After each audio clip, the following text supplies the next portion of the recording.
Hi friends, ఎలా ఉన్నారు? మీరు బాగుండాలి అని కోరుకుంటూ ఈ వీడియో స్టార్ట్ చేద్దాం. స్టార్ట్ చేసే ముందు ఒక లైక్ ఇచ్చి సబ్స్క్రైబ్ చేయండి. ఎందుకంటే మా వీడియోలు మీకు నోటిఫికేషన్ రూపంలో వస్తుంది. మా వీడియోలు ఇంకొంత మందికి రీచ్ అవుతుంది. నమ్మకమైన స్నేహితుడు. రాము అనే బాలుడికి తన తండ్రి ఒక నాయిని కొనిచ్చారు. ఆ నాయి పేరు టోమీ.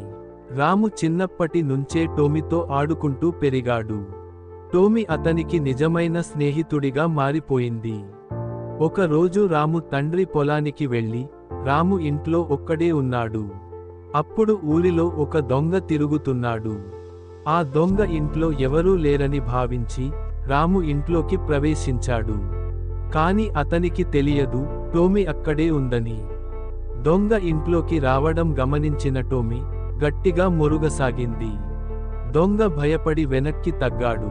కాని వెంటనే ధైర్యం తెచ్చుకుని లోపలికి వచ్చేందుకు ప్రయత్నించాడు. టోమీ అతనిపై దాడి చేసి, అతని బట్టలు పట్టుకుని లాగింది. ఆ శబ్దం విని పొరుగువాళ్లు ఇంటికి వచ్చారు. వారు దొంగను పట్టుకుని పోలీసులకు అప్పగించారు.